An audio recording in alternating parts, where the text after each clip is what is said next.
Je pense que nous sommes tous confrontés à des distractions constantes dans notre vie quotidienne, telles que les notifications sur notre téléphone portable ou les réseaux sociaux. Malheureusement, ces technologies sont conçues pour nous inciter à les utiliser le plus longtemps possible en exploitant notre comportement humain. Cela rend difficile de résister à la tentation et nous avons parfois l'impression d'être victimes de ces services qui, à la base, devaient être là pour nous aider. Cependant, grâce à des techniques telles que celles proposées dans le livre « Imperturbable » de Nir Eyal, nous pouvons mettre en place des stratégies qui nous permettent de lutter efficacement contre les distractions. Cela nous fait sentir plus productifs, plus forts et plus satisfaits dans nos relations avec les autres.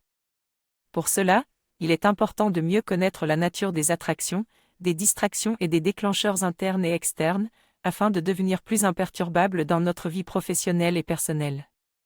C'est pourquoi je recommande de s'abonner à Mind Parachute pour découvrir chaque semaine l'essentiel des meilleurs livres sur le sujet en seulement quelques minutes. J'ai appris à mieux gérer mes distractions en comprenant leurs origines et en utilisant des techniques efficaces.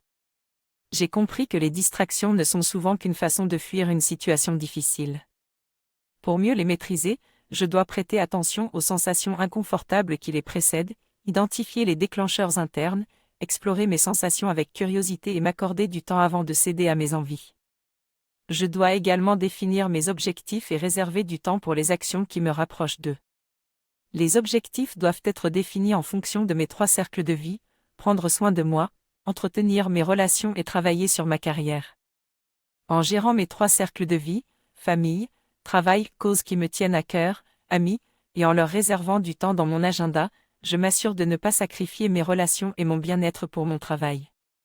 Je dois faire attention aux déclencheurs externes, tels que les distractions numériques, et les maîtriser en indiquant clairement les moments où je ne souhaite pas être interrompu. Je peux aussi envoyer moins d'emails pour en recevoir moins en retour et ainsi avoir du temps pour des activités plus productives et des relations de qualité.